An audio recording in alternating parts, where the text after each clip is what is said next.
que algumas pessoas alcançam um sucesso, assim, extraordinário e outras não? Será que é só talento e esforço? Ou, sabe, tem algo mais profundo acontecendo? Essa é a pergunta que meio que define a nossa conversa de hoje. Nós vamos mergulhar nos argumentos de Fora de Série, Outliers, do Malcolm Gladwell. A ideia é investigar a tese central dele. O sucesso raramente surge do vácuo. Não se trata só de quem as pessoas são, mas de onde elas vêm, das oportunidades que recebem. Exato. E a nossa missão hoje é justamente desconstruir um mito muito poderoso, que é a ideia da pessoa que vence sozinha, o tal do self-made man. A análise que o ouvinte nos pediu foca num ponto crucial, que é, para cada história de sucesso, existem inúmeras outras de potencial que ficou pelo caminho. Uhum. Então vamos investigar como vantagens ocultas, acasos e, enfim, heranças culturais moldam quem chega lá no topo. E a pergunta que guia a gente é essa: quem nesse processo todo acaba ficando para trás? Ok, vamos lá. E o ponto de partida do Gladwell é uma história que, à primeira vista, não tem nada a ver com sucesso, mas com saúde. O Mistério de Roseto. É uma cidadezinha na Pensilvânia, nos Estados Unidos, fundada por imigrantes italianos. Pois é. E nos anos 50, a comunidade médica percebeu uma coisa muito bizarra ali. O que exatamente? As pessoas de Roseto simplesmente não morriam de doença cardíaca. E na época, essa era a principal causa de morte para homens com menos de 65 anos no país. Nossa! O que é fascinante é a investigação que veio depois, com um médico chamado Stuart Wolf. Ele foi um verdadeiro detetive, sabe? Testando e descartando todas as hipóteses óbvias. A primeira, claro, foi a dieta. É o que todo mundo pensaria, né? Dieta mediterrânea, azeite de oliva. Exato. Mas a resposta foi um gigantesco não. Eles não só mantiveram os velhos hábitos da Itália, eles pioraram na América. Eles cozinhavam com banha de porco, não com azeite. Banha de porco? Uhum. A pizza era cheia de embutidos, doces que na Itália eram só a Páscoa, lá era um ano inteiro. Uma análise mostrou que 41% das calorias deles vinham de gordura. Ou seja, a dieta era péssima. Certo, então não era a dieta. Isso já é bem estranho. O que mais ele investigou? Exercícios, genética? Ótimas perguntas. E o Wolf foi atrás das duas. Exercícios. Nada de especial. Muitos fumavam, vários estavam acima do peso. Sei. Genética. Essa parecia uma boa pista. Talvez eles tivessem herdado algo, né? Uma constituição mais forte. Mas quando o Wolf rastreou parentes deles que moravam em outras cidades dos Estados Unidos... Eles morriam normalmente. Exatamente. Morriam de doença cardíaca na mesma proporção que todo mundo.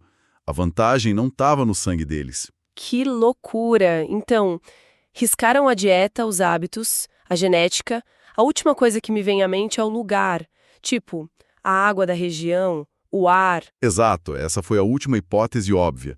Mas também não era. As cidades vizinhas, como Bangor e Nazareth, eram super parecidas. Mesma água, mesmo ambiente. E os moradores dessas cidades tinham taxas de mortalidade por doença cardíaca 3 vezes mais altas que Roseto. Todas as explicações individuais falharam. O Wolf ficou sem nenhuma pista. E aqui é que a coisa fica realmente interessante. A resposta não estava dentro das pessoas, mas ao redor delas. Estava na própria estrutura social de Roseto. Uhum. Ele percebeu que a cidade funcionava de um jeito muito particular. Era comum ter 3 gerações da mesma família vivendo juntas sobre o mesmo teto. Tinham respeito enorme pelos mais velhos. A vida na comunidade era super ativa, com 22 organizações cívicas para uma cidade de menos de 2.000 pessoas. As pessoas paravam para conversar na rua, cozinhavam uma para as outras. E tinha um espírito igualitário muito forte. Ostentação era mal vista. As famílias mais ricas não exibiam a riqueza. A comunidade se unia para ajudar quem passava por dificuldade. Ao recriar a cultura da aldeia deles da Itália, eles, sem querer, construíram uma estrutura social que protegia todo mundo das pressões do mundo moderno. A saúde deles não vinha das suas escolhas individuais, mas do mundo que eles criaram juntos. E essa é a grande virada do argumento, né? Gladwell usa essa história de saúde como uma metáfora central do livro todo. Para entender por que alguém é saudável, não dá para olhar só para o indivíduo, tem que olhar para a comunidade. E o argumento dele é que, para entender o sucesso, a gente precisa fazer exatamente a mesma coisa. Olhar para a cultura, para a família, para as origens. Rossetto nos ensina que o sucesso pode ser um fenômeno coletivo. É o primeiro grande golpe na ideia do mérito puramente individual. Certo, o exemplo de Rossetto é incrível. Mostra como uma comunidade inteira pode criar uma vantagem. Mas aí fica a dúvida. E quando o sucesso é medido de forma totalmente individual, que nem atletas de elite? Ali parece que é só o seu talento contra o do outro. Sim. Mas o Gladwell mostra que mesmo no ambiente que parece ser o mais meritocrático de todos, como o hóquei profissional no Canadá, as regras invisíveis ainda estão lá. Exatamente. O Canadá se orgulha do seu sistema de hóquei, é visto como um teste puro de talento. A ideia é que qualquer garoto, de qualquer lugar, se for bom o suficiente, chega na liga profissional, a NHL. Mas um psicólogo chamado Roger Barnsley descobriu um padrão muito estranho.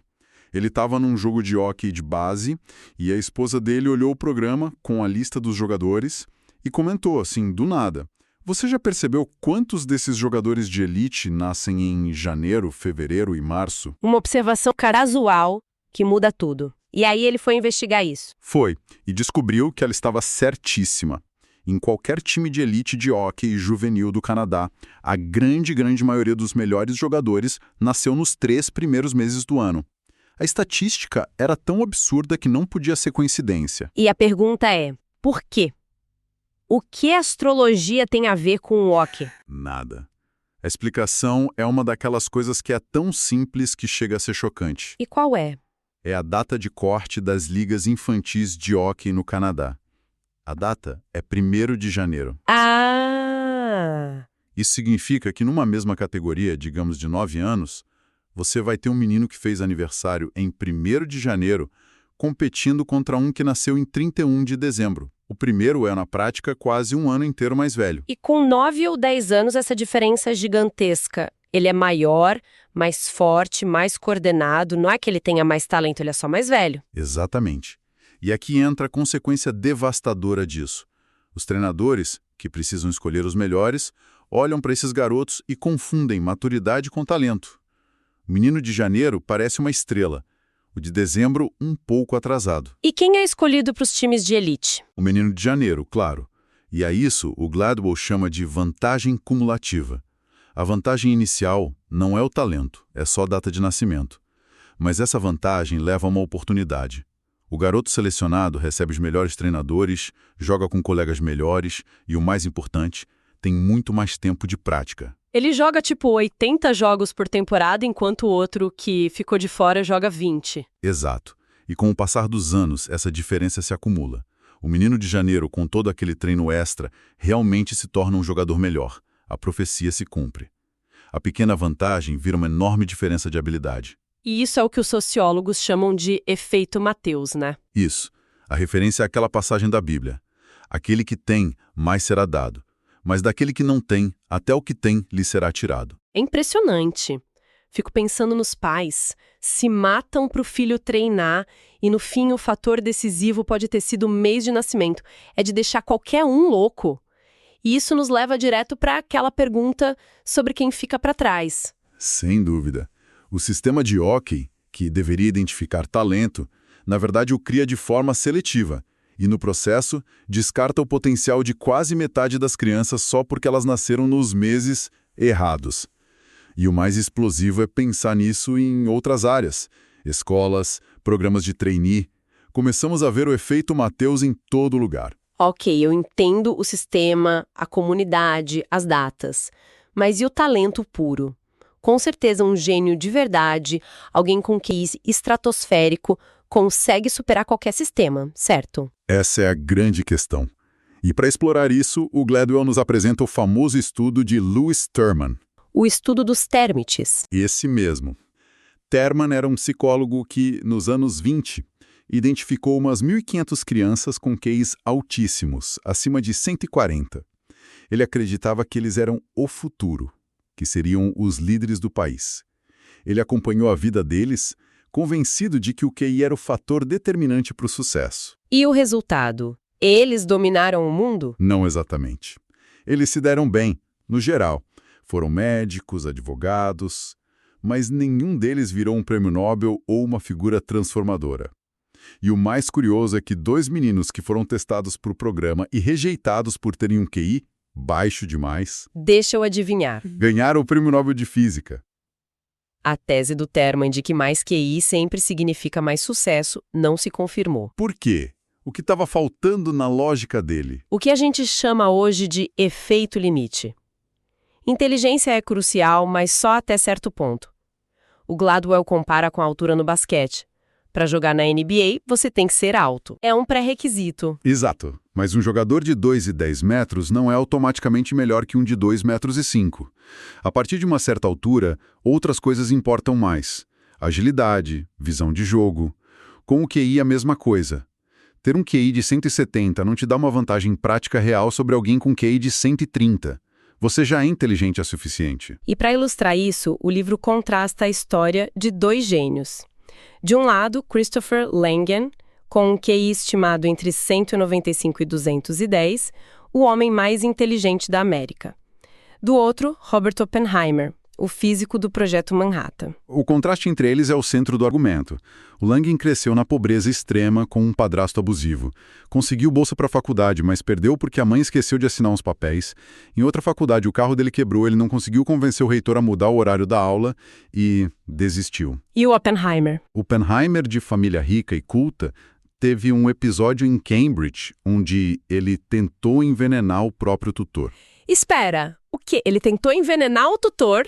E o que aconteceu? Ele negociou, conversou, usou a influência da família e conseguiu sair só com uma suspensão e a obrigação de ver um psiquiatra. Isso é inacreditável. O que ele tinha que o Langan com todo aquele QI não tinha? Exatamente essa é a pergunta. E a resposta não está na inteligência que a gente mede em testes. Está no que o psicólogo Robert Sternberg chama de inteligência prática. É o famoso saber se virar. Uhum. É saber o que dizer, para quem, quando e como, para conseguir o que você quer. E, ao contrário do QI, que é em grande parte inato, a inteligência prática é uma habilidade que se aprende. E se aprende principalmente em casa. E isso se conecta com a pesquisa de uma socióloga, a Annette Larot, né? Sobre os estilos de criação. Exatamente. Ela observou famílias de classes sociais diferentes e viu 2 padrões. Nas famílias mais ricas, ela viu o que chamou de cultivo orquestrado. Os pais são tipo gerentes da vida dos filhos, com a agenda cheia de atividades. E o mais importante, em casa, os filhos são incentivados a negociar, a questionar, a dar opinião. Eles aprendem a interagir com a autoridade como se fossem iguais. Perfeito. Em contraste nas famílias mais pobres, Larel viu um estilo de crescimento natural. As crianças têm mais autonomia, mas aprendem a ter um senso de distância, até de desconfiança, da autoridade. O médico, o professor, são figuras a serem respeitadas, não questionadas. Não se aprende a negociar com o sistema. E a conclusão é brutalmente clara. Oppenheimer foi um produto do cultivo orquestrado. Ele aprendeu a usar a palavra, a negociação, para moldar o mundo à sua vontade. E o Langan, apesar do intelecto gigante, não teve essa vantagem cultural. Quando confrontado com um reitor inflexível, ele não soube negociar, ele aceitou a derrota. A história dele é a personificação da ideia de que potencial sozinho não garante sucesso. Ele é o exemplo perfeito de quem ficou para trás. Então, o que tudo isso significa no final? Juntando o Rosetto, os jogadores de hóquei e os gênios, a análise de fora de série nos mostra que o sucesso é muito mais complexo do que só talento e esforço. É uma teia de vantagens, de heranças, fatores como a sua comunidade, sua data de nascimento, a criação dos seus pais, podem ser tão ou mais importantes que o brilho individual. Exato. O livro nos força a olhar para além dos vencedores e a questionar os sistemas que a gente cria. Ele desafia diretamente o que o ouvinte mencionou como viés do sobrevivente, sabe? Aquela tendência de focar só em quem venceu e ignorar a maioria que tinha um potencial parecido, mas não as mesmas oportunidades. É uma mudança de perspectiva radical. Em vez de perguntar o que os vencedores têm em comum, talvez a pergunta devesse ser: quantas pessoas tão brilhantes quanto eles não tiveram a sorte de nascer no lugar certo, na hora certa? Precisamente. O livro nos lembra que a história não é feita só de quem vence, mas de todos aqueles que, por circunstâncias muitas vezes arbitrárias, não tiveram a mesma chance. Ele nos convida a repensar a própria ideia de sucesso, abandonando a busca por uma fórmula mágica e passando a analisar as estruturas que permitem que uns floresçam e outros fiquem para trás. E isso nos deixa com uma reflexão final.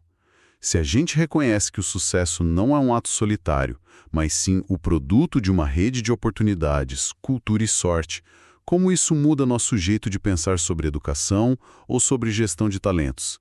Que datas de corte arbitrárias, que tipos de cultivo orquestrado invisíveis existem nas nossas próprias vidas e profissões que podem estar, neste exato momento, desperdiçando um potencial imenso, simplesmente porque não estamos olhando para além do indivíduo?